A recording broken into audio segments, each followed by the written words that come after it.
Hello and welcome to episode number 17. This is Vanessa Growlish, and today we're going to talk about the math behind casinos. I am here in Vegas, Nevada, and I am very excited today because we're going to talk about, I'm going to go over very simple math of what to expect when you go into a casino. We're going to talk about the history of gaming. We're going to talk about the difference between the probabilities, how to read the odds, what is expected value, which the expected value is an incredible concept that you should understand when you go to a casino, and in general, it's a great concept. We're going to talk about superstition versus math. We're also going to talk about the question, can you beat the house? That means, do you have an advantage over the casino? I'm going to just tell you the answer, no, you don't. And then we're going to talk about Don Johnson. This is a professional gambler, blackjack player, that in 2011 was able to beat the house, and he got $15 million in Atlantic City in a period of 6 months. Was he lucky, or was he smart? Or how did he do it? So we're going to talk about that. Let's start first with where did I get all this information? So I went to the University of Nevada, and they have a Center for Gaming Research, Casino Mathematics.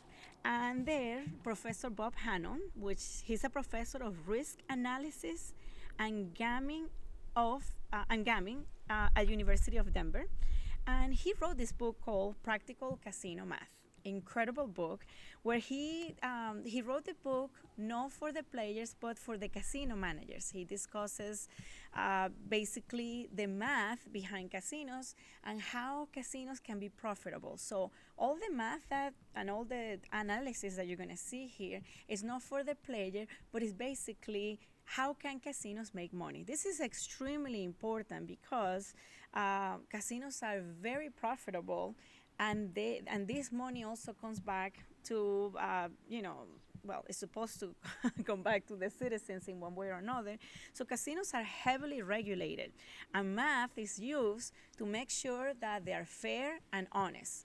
Fairness is described in the book in the sense that when you go to the casino, the player and the house, they both have to have a relationship where none of them feel that one of them is having an advantage over the other one. And then honest, they have to make sure that if you win, basically, you get paid. Let's talk about the history of gaming. So, believe it or not, this is not something that is brand new, coming to Vegas and trying your luck.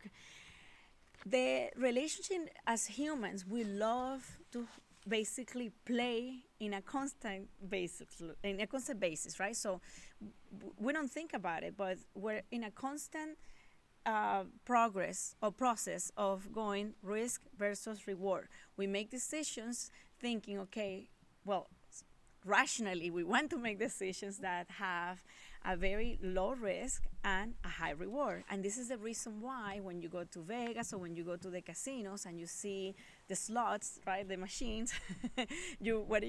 You just feel like, oh, if I just put $1, I have the possibility of being a millionaire. So that psychology is what makes us constantly have this risk and reward relationship.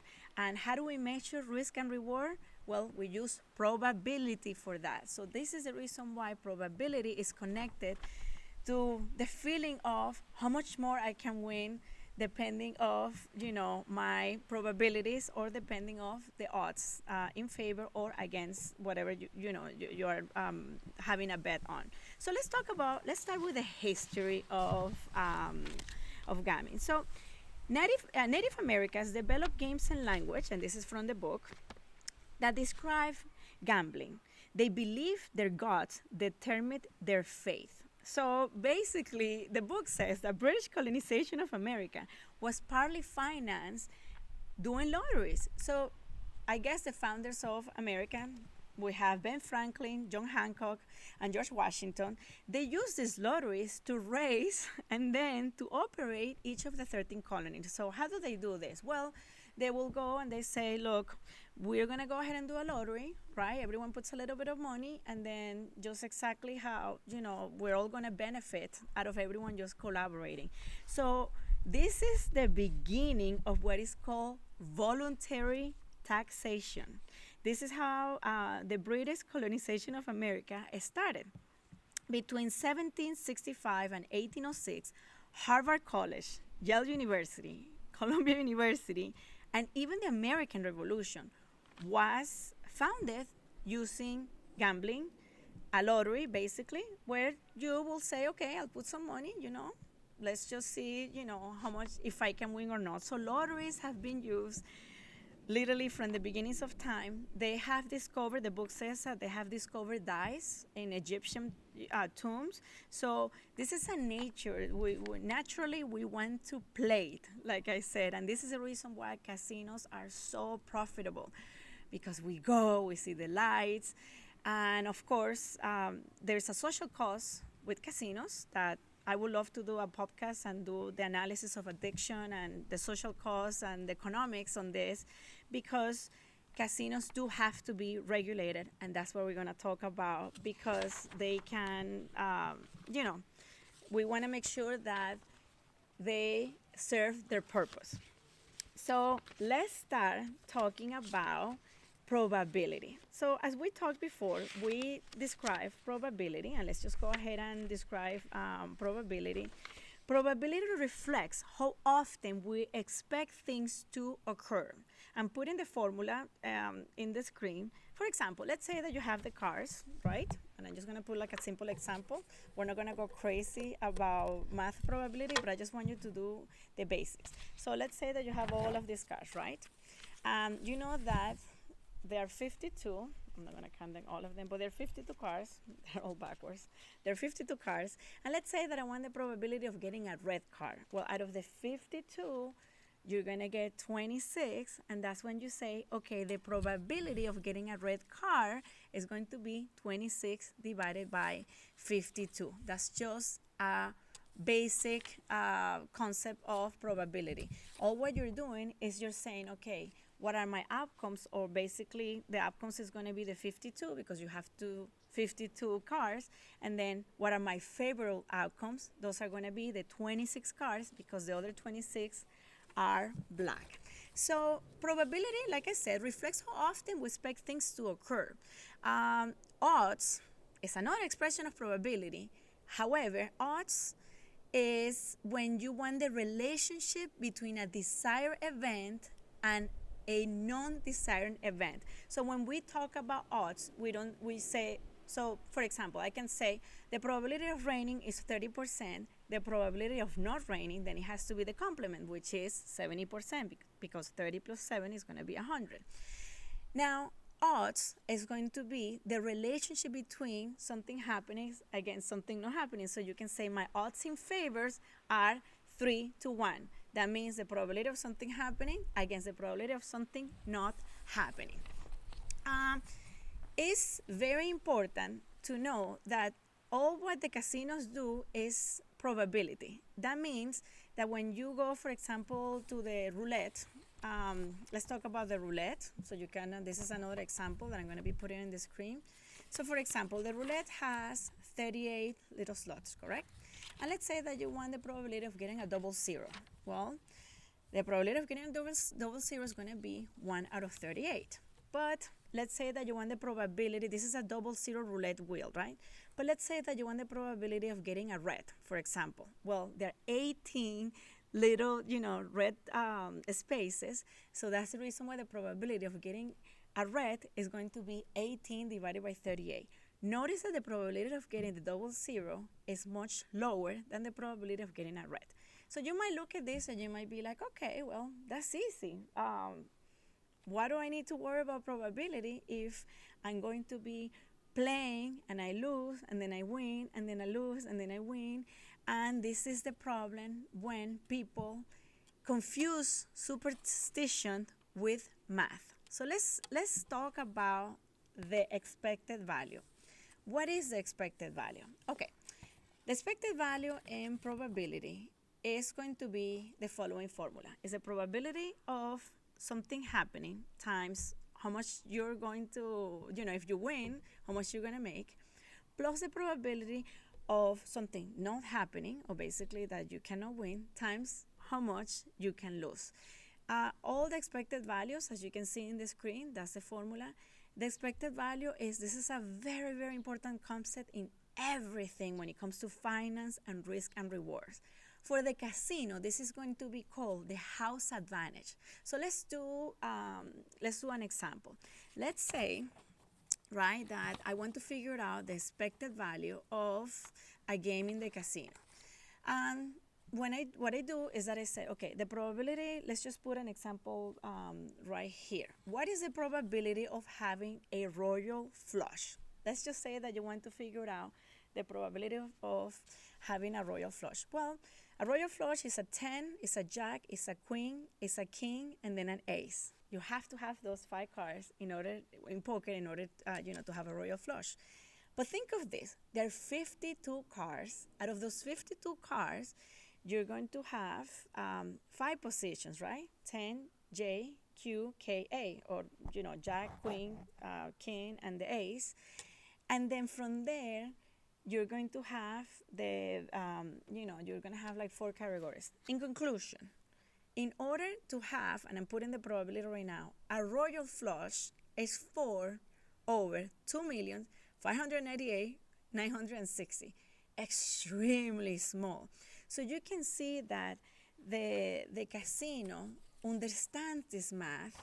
The casino understands that the player has an expectation of winning. So this is the reason why we're going to talk right now about the expected value. What is expected value? It represents how much money a player can expect to win or lose in a particular wager in the long run. Most bets in casinos have a negative expected value. That means the player, you, can expect to lose in the long run. So, for example, let's just make, again, the double zero roulette. Let's say that you bet on the double zero. Your probability of winning is 1 out of 38. Your probability of losing is 37 out of 38, right? Now, if I want to do the expected value, just like I'm showing it on the screen, we're going to do, let's say that the game is a winning wager on a single number is 35 to 1, and you do a $5 bet. So now, if you lose, which you have a probability of 37 over 38 of losing, you lose your $5. But if you win, which your probability of winning is 1 out of 38, then you earn $175, because remember, it was 35 to 1. That's how the casinos work. So you multiply that $5 times 35, and that's how you get 175. But look at the answer. The expected value for the player, that means for you, is minus 0.263. But for the casino, it's going to be positive. Guess what? That's what we call the house advantage. Now, for every $5 wagered on number, let's say they put number 17, like the book does, the casino will earn 0.263 cents in the long run. We're going to talk about the long and the short run. So just to wrap up, house advantage, that's the term that is basically the expected value of the casino. This is an indicator of the value of a particular game on a bet. So let's say, for example, the casino knows, which for the roulette, let me go ahead and put it here on the screen. This is the house advantage of the most popular casino games. Again, this is coming from the University of Nevada. And look at this. Look at the roulette, double zero, 5.3%. That means that if the casino has $1 million in wagers, the casino will win $53,000. Think of how many roulette double zeros when you go to Vegas or any casino, they are around. Now, there are 2 types of games. There are games by chance, which these are the games that you have absolutely no control, and obviously are the games that they call them, I guess, the average person plays, that you think you're going to have the luck and you're going to win. Now, look at the screen. The roulette, you have 5.3 house advantage. Craps, which is pass and come, 1.4%. Blackjack, the average player, we're going to talk about blackjack in a second, is 2%. But if you're really, really, really, really good at it, then the house advantage is 0.5%. Remember, house advantage means how profitable this game is for the casino, not for the player. So what does that mean? Should I play the roulette when I go to the casino? Absolutely no. Look at the house advantage of Keno, which I don't know, I have never played Keno, but it's 27%. That's actually the worst game you can get in a casino. Look, if you can see these popular casino games, like I said, some of them are purely by chance, like craps, roulette, basically something that you can never control, because the thing that someone needs to understand when they go to the casino is that no matter what you do, anytime that you play, your, if you want to call it luck, or your probabilities of winning resets again. So let's talk about the gambler's fallacy. The book talks about the gambler's fallacy. So these are the most important two myths that we should talk when we talk about casinos and people not trying to behave rationally and maybe not understanding that the casino does have the advantage of the long run winning. So let's understand the gambler's fallacy. Assumes that each game is not independent. Basically, the player thinks in the long run, I'm going to win. So this is the typical guy or woman, whatever, that they're just like going there and they're going, and maybe the spouse or the friend is like, look, just let it go, because they keep thinking that if they just keep staying there, their luck is going to improve, is going to change. It's called superstition.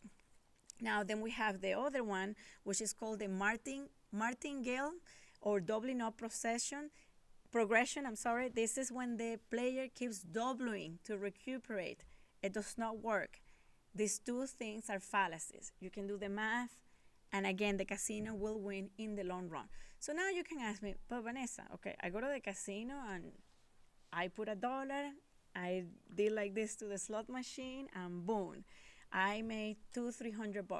How come you're telling me that the casino always wins? Yes, that's absolutely true. If you go, you put your $1, you do the slot machine, and boom, you make $200, walk away, because the probabilities or the odds were in your favor.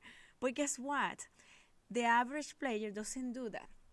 They get those $200 and they say, I feel lucky. They go to another machine and they start going.